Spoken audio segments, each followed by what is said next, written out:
Եթերում լուրերի ժամն է, բարի երեկո։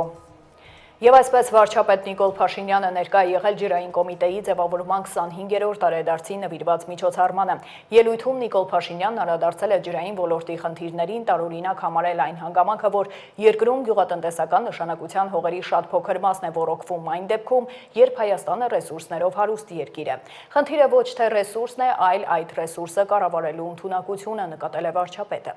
Նիկոլ Փաշինյանն ասել է, որ ցանկացած հարցի համար կառավարությունն ունի 3 լուծում՝ կրթություն։ Անդրադառնալով այդ թվում իր երբեմնի հնչեցրած տեսակետների փոփոխությանը, վարչապետն ընդգծել է, որ կյանքը փոփոխությունների ընթացք է եւ չփոխվելը բերում է աղետների։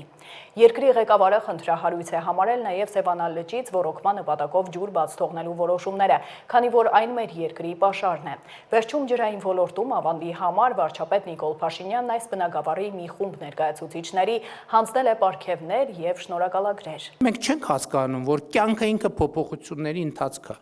եւ երբ որ չես փոխվում, դա բերում է աղետների։ Մեր շատ աղետներ կապված են նրա հետ, որ մենք չենք հասկանում, չենք ըմբռնում փոխվելու անհրաժեշտությունը, չըմբռնելով, որ առանց փոխվելու հնարավոր չի բան փոխել։ Ջրային ոլորտը այն ոլորտներից է, որտեղ մենք ընդհանրապես չենք փոխվել։ Չենք փոխվել,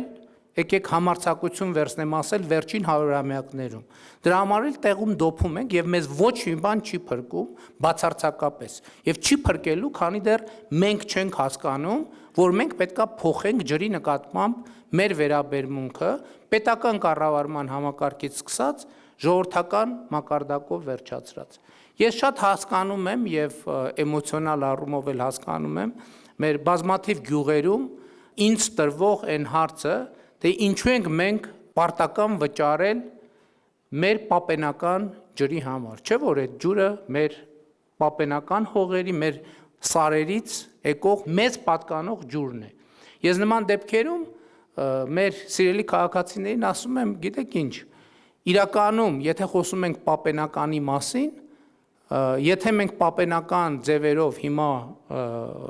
ուխտերի կամ գրաստների վրա բետոնները դնենք, գնանք այդ սարերից ջուրը լցնենք, բերենք տուն, մենք ոչ մեկ մեզնից փող չի ուզի։ Այսինքն, եթե հիմա ցանկացած մարդ որևէ բնակավայրում որոշի, որ այն բետոնները կամ տակառները դնում է ձիու վրա եւ գնում է սարից պապենական ջուրը բերելու, բացառված է, որ ճանապարհին մեկը կանգնացնի, ասի, գիտես, ինձ այս ջրի միլիտրի համար պետք է մի դրամ կամ 2 դրամ կամ 10 դրամ վճարես։ Ջրի է բացարձակապես։ Եվ հետեւաբար ոչ մեկ մարդիկ մենք վճարում ենք ոչ թե ջրի համար, մեր պապենական ջրի համար, կամ եթե կարող ենք հենց այսպես ուղիղ ասենք, այլ վճարում ենք, որպեսզի ջուրը սարից գա հասնի, մենք վճարում ենք ձիու կամ ուխտի կամ գրաստի վրա փող չծախսելու համար, որովհետև այդ գրաստին պետք է պահենք, չէ՞, պետք է խոտ տանք, անասնաբույժ հրավիրենք, պետք է գոմ ունենանք, որ պահենք։ Մենք վճարում ենք, որ ջուրը գա հասնի մեր տուն, ընդ որում մենք բանել չբարձրացնենք այդ բետոնները 9-րդ հարկ կամ որևէ տեղ։ Սևանը մի ռեսուրս է, որը մենք պետք է օգտագործենք 3-րդ, 4-րդ, 5-րդ, 6-րդ տեղում։ Իսկ այսօր Սևանը մեր ռեզերվն է, այն որ մենք այսօր ամեն տարի կամ 5 տարին մեկ Սևանին անդրադառնում ենք, այդ նշանակում է, որ մենք ընդհանրապես մեր ռեզերվն ենք օգտագործում, այդ նշանակում է, որ մենք ջրային ճգնաժամի մեջ ենք եւ ուրիշ բառապաշար օգտագործել այստեղ պարզապես տեղին չի։ Բայց այդ ճգնաժամը, ել եմ ասում, ոչ թե ջրի մեջ է, ճգնաժամը մեր մեջ է։ Այս էլ այն դեպք, որ ստեղ է ճգնաժամը։ Եվ մինչև մենք այդ ճգնաժամը չհաղթահարենք, ոչ մի բան չի հաղթահարվելու։ Եվ լավատեսության համար ոչ մի հիմք ընդհանրապես չկա։ Որտեղ մենք պետք է հասկանանք այն գյուղատնտեսությունը, որ կա, օրինակ, եթե հիմա 25 տարի հետո այդ գյուղատնտեսվարման ձևերը շարունակեն այդպիսի մնալ, բացառված է մենք ոչ մի լավ բան չենք կարող ունենալ։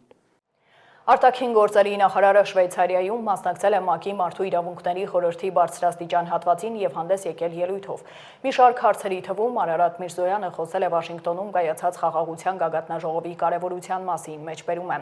Թեև հակամարտության ցավալի մարդասիրական հետևանքները դեռևս ենթակա են լուծման, իսկ ոչ հեռավոր եւ ոչ վաղ անցյալի վերքերը շարունակում են մնալ բաց, մենք ընտրել ենք հաշտեցման դժվարին ուղին։ Սա անշուշտ բարդ գործընթաց է, հաշվի առնելով, որ 19 հայ պահվող անձինք դեռ գտնվում են Բաքվում։ Արկա է անհետ կորած անձանց ճակատագրերի պարզաբանման եւ բռնի անհետացումների դեպքերի բացահայտման անհրաժեշտություն եւ միաժամանակ տարածվում են խեղաթյուրված պատմական նարատիվներ։ Այնուամենայնիվ Հայաստանը մնում է հաստատակամորեն հանձնառու շարունակելու այս ուղին ապագային միտված հանգրվանին հասցնելու նպատակով այն գիտակցմամբ, որ խաղաղության հետագա ինստիտուցիոնալացումը կձևավորի առավել նպաստավոր միջավայր հակամարտության հետևանքների հասցեագրման համար։ Նախարարը եզրափակելով ելույթը ընդգծել է, որ չնայած բազմակողմ ինստիտուտների վրա ահռելի ճնշմանը, մենք պետք է մնանք սկզբունքային լավատեսության կրողներ եւ հայտնենք խորին համոզմունք, որ մարդու իրավունքների համակարգը եւ միավորված ազգերի կազմակերպությունն ինքնին այս գործընթացից դուրս կգան նորացված կարողություններով, միտված իրենց գլոբալ մանդատի իրականացմանը։ Այլ թեմաներ հաղթանակ կամրջի տակ Հրազդան գետում հայտնաբերվել է նախկին դատախազ Տիգրան Սուքիասյանի մարմինը։ 3 ժամը 15-ի սահմաններում ներքին գործերի նախարարության օպերատիվ կառավարման կենտրոնը հազանգ էր ստացվել, որ քաղաքացին փորձում է ինքնասպանություն գործել նետվելով հաղթանակի կամրջից։ Անհրաժեշտ է փրկարարների օգնությունը, մինչև փրկարարների կանչի վայր հասնելը քաղաքացին նետվել էր։ Փրկարարները քաղաքացու մարմինը դուրս են բերել Հրազդան գետից, դեպքի վայրում գտնվող հերթապահ հոգեբանը մի քանի քաղաքացու ցուցաբերել է հոգեբանական աջակցություն։ Տեղի ունեցած ինքնասպանություն է, սպանություն թե դժբախտ դեպք պարզվում է, հայտնում է ֆոտոլրագրող Գագիկ Շամշյանը։ Աջափնյակում սպանության եւ սպանության փորձի դեպքի մասնակիցներից մեկը կալանավորվել է, 5-ի նկատմամբ խափանման միջոց է ընտրվել տնային կալանքը։ Այս մասին հայտնել են քննչական կոմիտեից։ Հիշեցնեմ, փետրվարի 19-ին Աբելյան 9 հասցեում կրակոցներ էին հնչել, ինչի հետևանքով 1 անձ հիվանդանոցում մահացել էր, բազմաթիվ քաղաքացիներ վիրավորվել։ Գեղարքունիքի մարզում փետրվարի 21-ին տեղի ունեցած սպանության դեպքի կապակցությամբ նախաձեռնվել է քրեական վարույթ, այս մասին հայտնում են գլխավոր դատախազությունից։ ՆՄ-ի եւ ԱՄ-ի նկատմամբ հարուցվել է հանրային քրեական հետապնդում, որպես խափանման միջոց է ընտրվել կալանավորումը 1 ամիս ժամկետով։ Հիշեցնեմ, փետրվարի 21-ին ժամը 13-ի սահմաններում օպերատիվ տեղեկություններ են ստացվել, որ դանակահարված մի քաղաքացի Սևանի բժշկական կենտրոն է տեղափոխվել։ Վիրավորի վիճակը ծայրահեղ ծանր է եղել, չի կարողացել բացատրություն տալ։ Քրեական ոստիկանները պարզել են, որ վիրավորը Տավուշի մարզի 20-ամյա բնակիչ Արամ Խաչատրյանն է, որը գիտակցության չգալով մահացել է։ Դեպքի հանգամանքները պարզվել են, կասկածյալներից 2-ը հայտնաբերվել, մահացածին զանգահարել եւ կանչել են Սևան, նա գնացել է հանդիպման եւ առանց որևէ բան քննարկելու միանգամից դանակով հարվածել են։ Հակակոռուպցիոն դատարանը վարույթ է ընդունել գլխավոր դատախազության ապօրինի ծագում ունեցող գույքի բռնականցման վերաբերյալ հերթական հայցադիմումը։ Գլխավոր դատախազության ապօրինի ծագում ունեցող գույքի բռնականցման գործով վարչությունը պահանջ է ներկայացրել դատարանին 2000-ից 2019 թվականին պետական եկամուտների նախարարությունում եւ ոստիկանությունում տարբեր պաշտոններ զբաղեցրած Միհրան Վաչիկի Դավթյանից եւ նրան փոխկապակցված անձանցից հօգուտ Հայաստանի Հանրապետության բռնագանձել 14 անշարժ գույք, 6 տրանսպորտային միջոց, 2 իրավաբանական անձանցում մասնակցություն, բանկերում ներդրված 792,000 դրամ եւ $24,000 ավանդ, 5 միլիոն դրամ չվերադարձված փոխառության պահանջի իրավունք, 270,151,000 դրամ որպես ապօրինի դրամական միջոցների մնացորդ, 796,825,000 դրամ, որը չի հիմնավորվում անձի օրինական եկամուտներով, ունի ապօրինի ծագում, փոխանցվել է բարեխիղճ ձեռքբերողի կամ հնարավոր չէ նույնականացնել եւ բռնագանձել։ Նարեկ Սամսոնյանը դուրս է գրվել Իզմիր Լյամբուշ կենտրոնից եւ տեղափոխվել բնակության հասցե տնային կալանքը կրելու։ Հիշեցնեմ, հունվարի 9-ին դատարանը 3 ամսով երկարաձգել էր Իմնեմնիմի փոդքասթի համահեղինակներ Նարեկ Սամսոնյանի եւ Ազգեն Սաղաթելյանի կալանքի ժամկետը։ Դատարանի որոշումից հետո Նարեկ Սամսոնյանը հայտարարել էր անժամկետ հացադուլ սկսելու մասին։ 15 օր հացադուլից հետո Սամսոնյանը տեղափոխվել էր բուժկենտրոն, որտեղ վիրահատվել էր։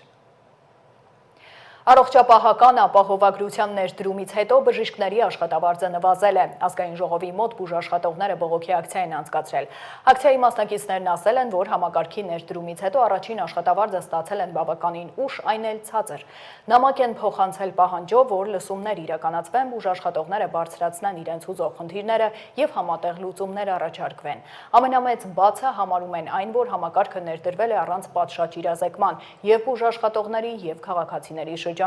Որոշներն անգամ հայտարարում են, որ ապահովագրական փաթեթների շրջանակում պացիենտներին ծառայություններ չեն մատուցում։ Ճիշտ ասած, ամենակարևորը, որ ես խոսել եմ բազմիցս, դա սակագների վերանայումն է, որովհետև երբ որ քեյսերը ինքնարժեքից ցածր են դրվում ապահովագրական փոխհատուցումները, ապա դրանք եւ սև շրջանառության պատճառ կարող են դառնալ եւ բժիշկների կողմից անհատական չցանկանալ ապահովագրական հիվանդին սպասարկել, ինչպես նաև այդ սակագնից է ձևավորվում բուժաշխատողների աշխատավարձը, հա, եւ մեկ օր ուրբաթ օրը Անահիտ Ավանեսյանը արդեն իսկ հավաքել է ամբողջ ղեկավար կազմին եւ հանձնարարել է իսկ տեղեկություններին, որ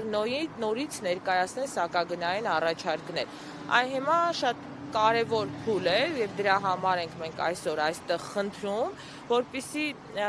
լսեն մասնագիտական հանրույթին, նստեն մեկ սեղանի շուրջը, ճիշտ հաշվարկներ կատարվի, ճիշտ գնագոյացման հաշվարկներ կատարվի, որպեսզի եւ հիվանդանոցները պարտավորված եւ շահագրգռված լինեն ապահովագրության շրջանակներում հիվանդներին բարձր որակով սպասարկմանը եւ նաեւ բուժաշխատողները դրանից ստանան նորմալ արժանապատիվ աշխատավարձ։ Շատ լավ կողմեր ունի, եկեք անկեղծ լինենք, հա, արդար խոսենք, լավ է, որովհետև մարդիկ լինում է անվճար վիրահատվում են, անվճար սպասարկում են, անվճար դեղորայք են վերցնում, իհարկե լավ բաներ ունի, լավ կողմեր ունի, բայց էլի եմ նշում, որ սկզբնաղբյուրը բժիշկներն են, որ իրականացնում են այս հզոր գաղափարը, դրա համար ցանկալի է եւ որ մեր ձայնը լսելի լինի, վերանայվի բժիշկների պայմանները։ Մենք ուզում ենք, որ ապահովագրական համակարգը գործի, բայց արդյունավետ գործի, չոտնահարվեն բուժաշխատողների շահերը, որովհետև այդ բուժաշխատողները իրանք էլ ունեն, չգիտեմ, վարկեր, հիպոթեկներ եւ այլն, եւ մեծ տոկոսայնությամբ աշխատավարձի նվազեցումը, չեմ կարծում, որ դա բուժաշխատողի շահերից է բխում։ Հիմա մենք եկել ենք մեր նամակները հանձնենք բոլոր խմբակցություններին եւ ազգային ժողովի նախագահին, որպեսզի իրականացնեն խորհրդարանական լսումներ։ Մեր պահանջը դա է, որպեսզի փոխեն վճարման կարգը, նվազագույն շեմը փոփոխեն, բուժաշխատողի վարձատրման մեխանիզմը վերահաշվարկեն եւ թող աշխատի ապահովագրական համակարգը։ Դա իրոք հարց է լուծելու մեր երկրի բնակիչների համար եւ ուղղակի այդ հարցը պետքա լուծվի պետության կողմից, ոչ թե բուժաշխատողների հաշվին։ Պետք չի մի, այսպես ասած, շերտը բնակչության տուժի մյուս շերտի խաթր։ Մենք խոսում ենք սոցիալական արդարությունից, բայց բուժաշխատողների նկատմամբ սոցիալական արդարություն ոնց որ թե չի կիրառվում։ Ես ապահովագրական փաթեթներով պացիենտներին չեմ սպասարկում եւ տեղեկացրել եմ դրա մասին համ տնօրինությանը, համ այսպես իմ բաժանմունքի ղեկավարին։ Ես վճարովի ծառայություն եմ իրականացնում, եթե պացիենտը ցանկանում է, որ ես վիրահատեմ, ես բուժեմ, ապա պետք է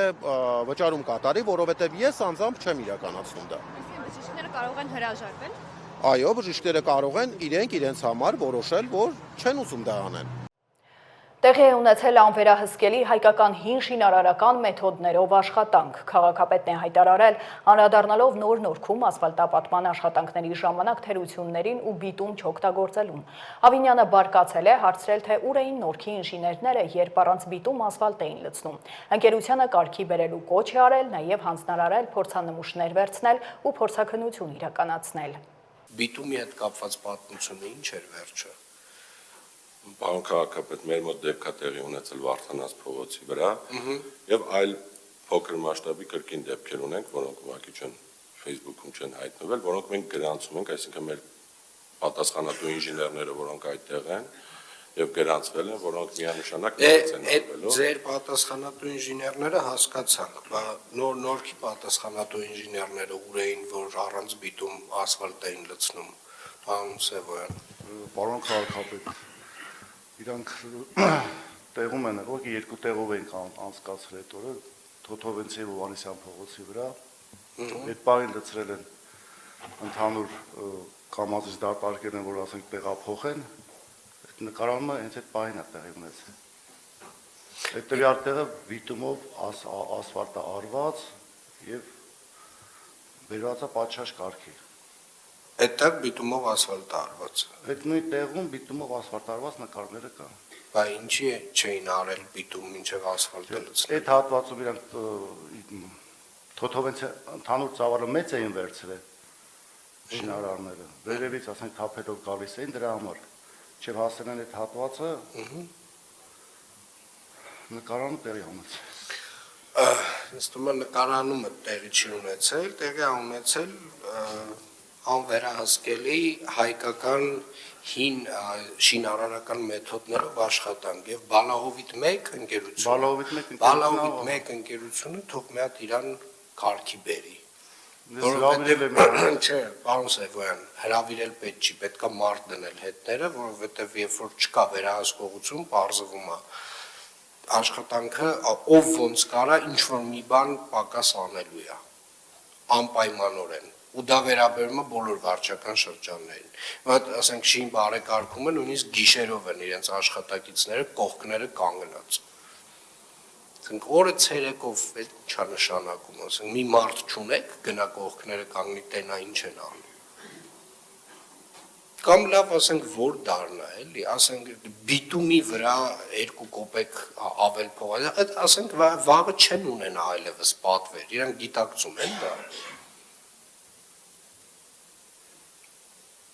ոնց են ձեր մրցույթները ումն է ընթացքի մեջ էս պահին Աջափնյակ հələ խնդրեմ պարոն Սարգսյան ոնց ձեր մոտ ոնց է Պարոն քաղաքապետ մենք Շաբաթօրվանից արդեն սկսել ենք մեր բակային տարածքների փոխսալցման աշխատանքները։ Այսօրվանից երկրորդ խումբն էլ արդեն շինարարը ներգրավում, շատ ինտենսիվ աշխատանքներ են կատարում, մենք էլ հետևել ենք պարոն Փամբուշյանի այդ շաբաթօրը աշխատանքների մեկնարկին, նորմալ ընթանում է։ Պարոն Փամբուշյան Փաստում է պարոն քաղաքապետ, որ Աջափնյակի շինարարներից մեկ բավականին գոհունակությամբ կարող եմ արտահայտվել, որովհետև թե ինտենսիվությունը եւ թե որակը ակնհայտ է Նազարբեկյան թաղամասից սկսեցինք այսօր պետք է սկսեին 16 թաղամասում եթե չեմ սխալվում 16 թաղամաս այսօր կսկսեն աշխատանքները երկրորդ խումբը եւ այդպես վարչական շրջանը հերթականությամբ կիրականացնի բակային տարածքների ասֆալտապատում փոխսալցում Շատ լավ ես առաջարկում եմ վերահսկողությունը որոշակի ինտենսիվությամբ փորձաքննություններ իրականացնի տարբեր էս աշխատանքներ, որպեսզի հասկանանք որակը ինչպես է տեղի ունենում, այտենց առաջին հայացքից հիմնական փողոցների վրա ոնց որ թե խնդիր շատ չենք ունենում, բայց այնուամենայնիվ նաև տարածված տեսանյութերով, այդ 1-2 դեպքով տենց տարածվում է, որ սա ամբողջ քաղաքում անորակ ասֆալտապատում է արվում։ Այդ 1-2 դեպքով է տենց լինում, պարոն Սևոյան, ինչա ձեր մարդիկ այնտեղ կանգնած չեն լինում։ Ինչ անենք, հələ մի հատ ասեք, էլի, ասեք իմանամ, կարող է ինչ-որ սխալ ենք անում, կարող է դուք չպետք է անեք, միգուցե պարոն Սևոյան, այդ ծավալն էլ տեղափոխենք։ Չէ, պարոն քաղաքապետ, ուղղակի աշխատանք առանց կազմակերպելու համար, որպեսզի շուտ հասնենք փոխսարացմանը, երկու տեղով եք աշխատանքները սկսել։ Ախր պարոն Սևոյան, այդ երկու տեղով որ սկսել եք, հիմա երկու տեղով էլ եթե անորակ եք անելու Եթե երկու տեղով է խնդիր է լինելու տարվա վերջը, իմաստ է այդ սկսելու, այդ փողը ծախսելու։ Պարոն քաղաքապետ, իմ ներկա եղած ժամանակ այնտեղ մարդիկ բիտումը լցրել են ու ավելի շատ։ Հենց խնդիրը այդտեղ է, որ ձեր ներկա եղած ժամանակ այնտեղ, եւ որ դուք ներկա չէիք փաստացի, մենք տեսնում ենք, որ չեն լցրել։ Փաստ տեսնում ենք։ Փաստ դա տեսնում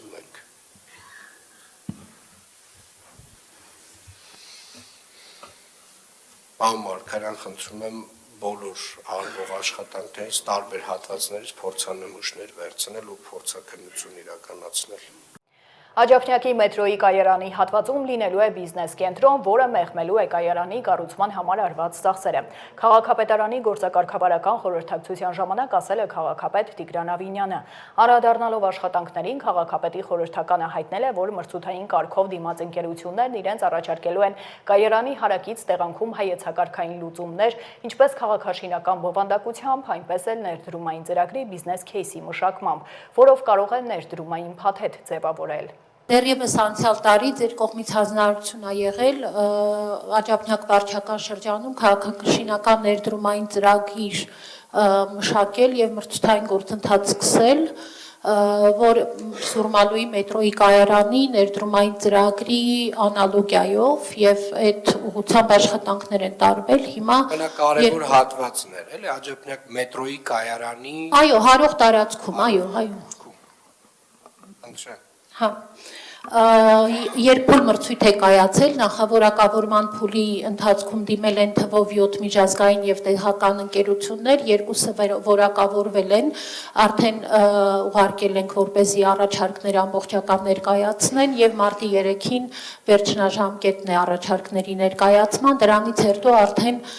կամփոփենք վերջնական տեղ առաջադրանք, բանակցություններ եւ պայմանագրի կնքում մենք ակնկալում ենք, որ հունիսի կեսերից աշխատանքները կմեկնարկեն։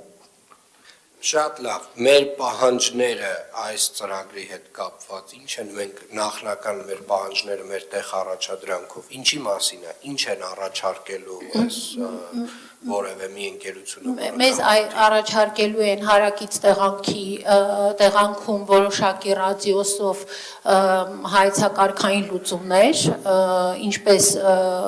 քաղաքաշինական բովանդակությամբ, այնպես էլ ներդրումային ծրագրի, այսպես կոչված բիզնես քեյսի մշակում, որով որ նաև մենք ներդրումային փաթեթ կկարողանանք ձևավորել իր համապատասխան հաշվարկներով, վերլուծություններով, հողի արժեքով եւ ներդրումային մոդելով։ Այսինքն մենք ստանալու ենք եւ նախնական էսկիզային առաջարկ եւ որոշակի տեխնիկա-տնտեսական հիմնավորում։ Այո, միաժամանակ։ Շատ Այսինքն Աջափնյակի կայարանի ամբողջ տրամաբանությունը ուզում եմ հիշեցնել այս հանձնարարականի ինչու մեր կայանում, որ Աջափնյակի կայարանի կառուցման հատվածում մենք ունենանք մի որոշակի կամ բիզնես կենտրոն կամ այն ինչ որ այս ընկերություններից մեկը, որը որ կհաղթի կառաջարկի, որը ֆինանսապես բիզնես տրամաբանությամբ հետաքրքիր կլինի եւ որոշակիորեն նաեւ կմեղմի այն ծախսերը, որը իրականացնելու են կայարանի կառուցման համար։ Միանշանակ ճիշտ եք։ Այսօր ազգային գրադարանի մոտ 20-ից ավելի երիտասարդներ ծեծել են մեկ այլ երիտասարդի, ոստիկանները նկատել են ու կրակել օդ։ Մեկ անձ ձերբակալվել է, ձեռնարկվում են միջոցառումներ միջադեպի մասնակից մյուս երիտասարդներին հայտնաբերելու ուղղությամբ։ Փետրվարի 23-ին ժամը 10:30-ի սահմաններում ներքին գործերի նախարարության ոստիկանության գվարդիայի ծառայողը ծառայություն իրականացնելիս նկատել է, որ ազգային գրադարանի հարակից հատվածում 2 տասնյակից ավելի երիտասարդներ ծեծի են ենթարկում մեկ այլ երիտասարդի։ Ոստիկանության գվարդիայի ծառայողները կանխել են հետագա զարգացումները, ինչի ընթացքում օրենքով սահմանված կարգով նախազգուշական 2 կրակոց են արձակել օդ։ Ոստիկանները ձերբակալել են մեկ անձի եւ ներկայացրել համայնքային ոստիկանության կենտրոնի բաժին։ Ձեռնարկվում են միջոցառումներ միջադեպի մասնակից մյուս երիտասարդներին հայտնաբերելու ուղղությամբ։ Ծանուցում հանցագործության համար մեղադրվողը համարվում է անմեղ, քանի դեռ նրա մեղավորությունն ապացուցված չէ քրեական դատավարության օրենսգրքով սահմանված կարգով, դատարանի օրինական ուժի մեջ մտած դատավճռով։ Առավոտյան Երևան-Աբովյան ճանապարհին վերին պտղնի վարչական տարածքում գտնվող անշարժ հենակետի մոտ գազել մակնիշի միկրոավտոբուսը բախվել է Նիսանին, այնուհետև ճանապարհի արգելապատն է շին, այս մասին հայտնում են ներքին գործերի նախարարության ոստիկանությունից։ Վթարի հետևանքով գազելի 3 ուղևորները մարմնական վնասվածքներով տեղափոխվել են հիվանդանոց։ Շարունակենք, Բալթյան երկրները շուտով կվերաբացվեն Հայաստանի համար, Air Baltic-ը մայիսին մատչելի չվերթներ կիրականացնի Երևանից Ռիգա եւ հակառակ ուղղությամբ։ Լրագրողների հետ հանդիպմանը զբոսաշրջության կոմիտեի նախագահն է ասել։ Լուսինե Գևորգյանը նաեւ հայտնել է, որ հունիսից կգործարկվեն նաեւ Երևան-Լոնդոն Երևան ուղիղ չվերթները։ Գևորգյանը նաեւ տեղեկացրել է, որ շուտով Turkish Airlines ավիաընկերությունը ծրագրում է չվերթներ իրականացնել Երևանից դեպի Լոս Անջելես եւ հակառակ ուղղությամբ։ Շուտով, ինչպես մեր մայրիկները եւ տատիկներն էին ասում, Պրիբալտիկան նորից բացվում է Հայաստանի համար, եւ ես շատ ուրախ եմ դրա այդ առիթով, որովհետեւ Ռիգան ինքը հանդիսանում է նաեւ զբոսաշրջային եւ ավիահաբ տարբեր եվրոպական երկրներ եւ հենց իրենց համար եւ այդ տարածաշրջանը շատ քիչ են գալիս Հայաստան, իսկ ուղիղ չվերթը եւ մաչելի գնով չվերթը կբերի նրան, որ մեր զբաղության երկրների զբոսաշրջիկներ կսկսեն ավելի շատ այցելել Հայաստան, ինչպես նաև հիմա բանակցվում է Չինաստանի հետ նոր ուղիղ ավիափոխադրումը, իմիջիայլոց Տիկին Խաչատրյանի չնայած չհարցրեց այս ուղղությունը, բայց հավելեմ, որ նախորդ տարի Չինաստանից եկող զբոսաշրջիկների թիվն է կտրուկ աճել, 2024-ի 33,000-ի փոխարեն մենք ունենք 2025-ին 45,000, 12,000 աճ է, իսկ սա հաշվի առնելով, որ մենք ունենք Միջվերդ, Ուրումչի, որը ինդուստրիալ քաղաք է, բայց նկատվում է նաև ցամաքային անցակետերով, օրինակ Վրաստանից դեպի Հայաստան եկող չինացիների մուտքը, եւ եթե մենք ունենանք ուղիղ չվերթ Երևանից դեպի Չինաստանի այլ քաղաքներ նաև, մենք կարող ենք ասել, որ Վրաստանի հետ համատեղ կարող ենք տարածաշրջանային նոր տուրեր անել, ինչը Վրաստանը հաջողությամբ անում է Ադրբեջանի հետ, եւ մենք այստեղ տուժել ենք մինչեւ հիմա, բայց կկարողանանք նաեւ այս ոլորտում ցամաքային անցակետերով դեպի Հայաստան ներգրավել այն զբոսաշրջիկներին, օրինակ չինացիներին, ճապոնացիներին, որոնք տարածաշրջան հասնելու համար 8-9 ժամ թռնում են եւ սիրում են, երբ որ հասնում են տարածաշրջան, բացահայտել ամբողջ տարածաշրջանը, սա եւս մեկ ուրախալի նորություն է մեզ համար, եւ նաեւ միշտ ինձ հարցնում են Երևան Լոս Անջելես ուղիղ չվերթի մասով, նշեմ, որ շուտով Turkish Airlines-ն է գալիս Հայաստան, նրանք իրականացնում են այդպիսի չվերթ եւ ունեն այդ ներուժը, որպեսզի թռնեն Հայաստանից, դեռ չեմ կարող ասել իրենք ինչպես կվարվեն, բայց իրենց ներուժը շատ մեծ է եւ ինքնաթիռները եւ նրանք աշխարհում երրորդ հզորագույն ավիաընկերություններից մեկն են, որը կարող է հնարավորություն ստեղծել նաեւ Երևան Լոս Անջելես ուղիղ չվերթի համար, ինչ է սա քննարկվում, որովհետեւ մենք ունենք տարածաշրջանում հարևան Իրան, որը կարող է ապահովել նաեւ այդ թռիչքներում բոլոր տոմսերի օրինակ 50 կամ 40% դեպի Լոս Անջելես, որտեղ իրանցիները նույնպես ունեն մեծ սփյուռք Միացյալ Նահանգներում եւ սա մեր նոր եւ բանակցվող ուղղություններից մեկն է, որի մասին իհարկե չեմ կարող ասել թե մոտակա երբ կլինի, բայց նաեւ մեր ուշադրության կենտրոնում է գտնվում Երևան Լոս Անջելես չվերթի մասին անդադար տարբեր ավիաընկերությունների հետ բանակցությունները։ Հայաստանը կհյուրընկալի սպորտային հրաձգության Եվրոպայի մեծահասակների առաջնությունը, 40 երկրից մոտ 450 մարզիկ, 150 պատվիրակ է հյուրընկալելու մեր երկիրը։ Առաջնության շրջանակում կխաղարկվի մեդալների 70 հավաքածու։ Նախարարն իրադարձությունը պատմական է համարում, քանի որ մեր երկիրն առաջին անգամ է ընդունում այս առաջնությունը, մեծածավալ աշխատանք է տարված։ Առաջնությունն անցկացվելու է փետրվարի 27-ից մարտի 5-ը մարզահամերգային համալիրում։ Մեր հավաքականը պատրաստ է։ Բավական լուրջ նախապատրաստական աշխատանք է արված, ձևավորվել էր միջգերատեսչական հանձնաժողով, որը որ նախապատրաստական աշխատանքները համակարգում էր։ Առիթից օգտվելով պետք է շնորհակալություն հայտնել միջգերատեսչական հանձնաժողովում ընդգրկված բոլոր կառույցներին,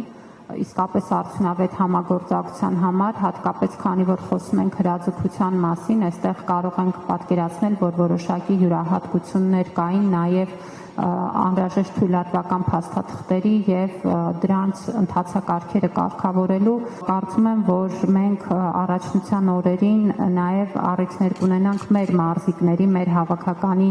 հաջող մրցելույթներին հետևելու եւ պատվանդանին տեսնելու նաեւ մեր մարզիկներին։ Հաջողություն եմ մաղթում բոլորին, մեր 26 մարզիկներ նույնպես հանդես կգան առաջնությունում եւ կարծում եմ, որ հատկապես որոշ մրցաձևերում վստահաբար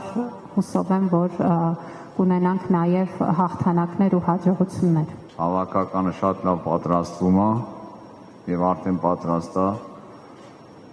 Մենք էլ մեր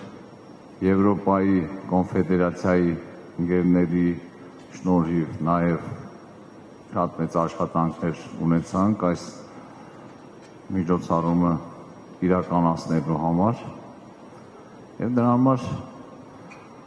մեզ մնում է մենակ գալ, երկրպագել եւ սպասել մեր մարզիկների փայլուն ելույթներին։ Բոլոր խնդիրները լուծված են, մնում է մի քիչ իմ մոտ վախ կա, այսպես ասած, դիմավորը ճանապարհելը զենքերի պահն է։ Հուսով եմ դա նորմալ կլինի, հավաքական թիմը հարզումների մեջ է, լավ մարզավիճակում են, կունենանք մեդալներ, բայց չգիտեմ քանի մեդալ ու ինչ գույնի։ Այժմ առաջարկում են ծանոթանալ աշխարհում կատարվող իրադարձություններին։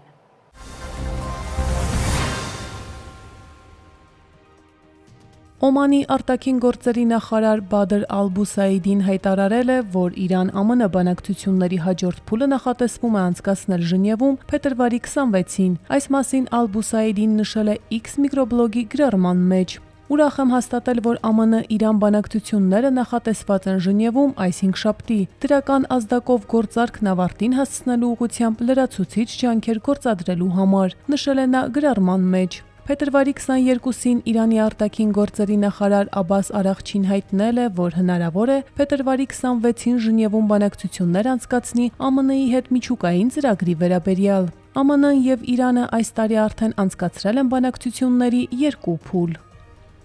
Չինաստանը կոչ է անում Միացյալ Նահանգներին վերացնել միակողմանի մաքսատուրքերը առևտրային գործընկերների նկատմամբ։ Այս մասին փետրվարի 23-ին հայտարարել է Չինաստանի առևտրի նախարարությունը, մեկնաբանելով ԱՄՆ-ի Գերագույն դատարանի որոշումը։ Փետրվարի 20-ին ԱՄՆ-ի Գերագույն դատարանը ճանաչել է, որ արտակարգ տնտեսական լիազորությունների վերաբերյալ օրենքը, որի հիման վրա ԱՄՆ-ի նախագահ Դոնալդ Թրամփը սահմանել է ներմուծման մաքսատուրքեր, նրան թույլ չի տալիս նման քայլի գնալ։ ԱՄՆ-ի նախագահը դատարանի այդ վճիռը համարել է խայտարակություն եւ նշել, որ ինքը այլ պահեստային ծրագիր ունի։ Առևտրի նախարարությունում ընդգծել են, որ համագործակցությունը շահավետ է Չինաստանի եւ ԱՄՆ-ի համար, մինչդեռ առճակատումը վնասում է երկու երկրներին։ ՄԱԿ-ի գլխավոր քարտուղար Անտոնիո Գուտերեշը հայտնել է, որ ամբողջ աշխարհում մարդու իրավունքները ենթարկվում են հարձակումների, նշելով միջազգային իրավունքի լայնածավալ խախտումները եւ քաղաքացիական բնակչության տառապանքները Սուդանում, Գազայում եւ Ուկրաինայում։ Նա կոչ է արել անդամ պետություններին չդիտարկել մարդու միջազգային իրավունքները որպես ընտրության հնարավորություն։ Գուտերեշը վճռականորեն պաշտպանել է ՄԱԿ-ի մարդու իրավունքների համակարգը, որը նրա համոզմամբ գտնվում է գոյատևման ռեժիմում, ֆինանսավորման կրճատումների, որոշ փորձագետների վրա հարձակումների եւ Միացյալ Նահանգների մարդու իրավունքների հաշվետվողականության հիմնական մեխանիզմներից մեկից դուրս գալու պատճառով։ ՄԱԿ-ի խոսնակը օրեր առաջ հայտնել էր, որ Վաշինգտոնը փետրվարին վճարել է ՄԱԿ-ին պարտք ավելի քան 4 միլիարդ դոլարից մոտ 160 միլիոն դոլարը։ Հյուսիսային Կորեայի իշխող աշխատավորական կուսակցությունը կրկին Կիմ Չեն Ընին է ընտրել որպես իր գլխավոր քարտուղար։ Այս հայտարարությունը, որն արվել է Կիրակի օրը Փհենյանում կայացած կուսակցության համագումարի ժամանակ, զարմանալի չէ, հաշվի առնելով, որ Կիմերի ընտանիքը ղեկավարում է երկիրը 1940-ականների վերջից սկսած։ Պետական լրատվական գործակալությունը հայտնել է, որ Կիմի ղեկավարությամբ Հյուսիսային Կորեան արմատապես բարելավել է իր պատերազմի զսպման միջոցները, որպես առանցք ունենալով միջուկային ուժերը։ Չնայած երկարատև միջազգային պատժամիջոցներին, Հյուսիսային Կորեան շարունակել է զարգացնել իր միջուկային կարողությունները, պարբերաբար փորձարկելով արգելված միջխորհրդարանային հրթիռներ։ Սակայն վարչակարգի փակ լինելը դժվարացնում է գնահատել, թե որքան առաջընթաց է գրանցել բանակը, հավելել է պետական լրատվական գործակալությունը։ Իրանում սկսվել է զանգվածային ուսանողական բողոքի ցույցերի նոր փուլ նվիրված հունվարյան ակցիաների ժամանակ զոհվածների հիշատակին։ Բողոքի ակցիաներ են տեղի ունեցել նաև Մեշհեդ, Սպահան եւ Շիրազ քաղաքներում։ Ակցիաներն ուղեկցվել են հակակառավարական կարգախոսներով։ Լրագրողների տվյալներով շաբաթ օրը փետրվարի 21-ին Թեհրանի Ամիր Քաբիրի եւ Շարիֆի անվան համալսարանների ուսանողները հավաքվել են համալսարանական քաղաքի տարածքում, վանկարկելով կարգախոսներ Իրանի իշխանությունների դեմ։ Բողոքի ակցիաների նոր ալիքը պայմանավորված է Իրանի եւ Միացյալ Նահանգների հարաբերությունների սրմամբ։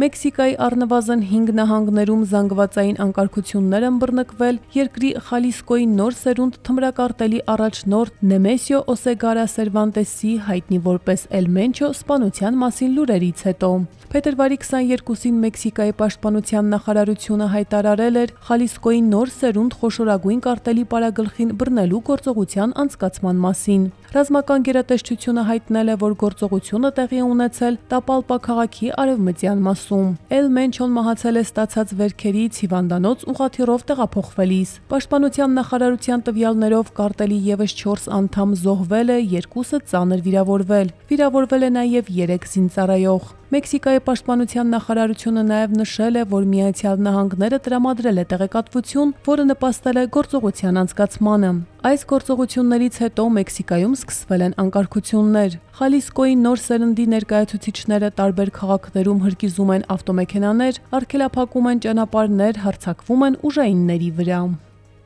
ԱՄՆ-ի հյուսիս-արևելյան մասի Մերիլենդից մինչև Մեն ավելի քան 41 միլիոն բնակիչ ձնաբքի պատճառով հայտնվել է անբարենպաստ եղանակային գոտում։ Փենսիլվանիա, Ռոդ Այլենդ, Կոնեկտիկուտ, Նյու Յորք, Նյու Ջերսի եւ այլ նահանգներում հայտարարված է արտակարգ դրություն։ Տեղի իշխանությունները մտցրել են տրանսպորտային երթևեկության սահմանափակումներ, չեղարկվել են պարապմունքները դպրոցներում։ Առանձին վայրերում սպասվում է ձյան տեղումներ ավելի քան 70 սանտիմետր բարձրությամբ։ Փետրվարի 22-ին ԱՄՆ-ում չեղարկվել է 3400 չվերթ, եւս 7300-ը հետաձգվել։ Էլեկտրաէներգիայի ավելի քան 162,000 սպառողներ մնացել են առանց լույսի։ Էներգամատակարարումների հետ կապված առավել ծանր իրավիճակ է Նյու Ջերսիում եւ Դելավերում։ Արմինե Գևորգյան, Update լրատվական։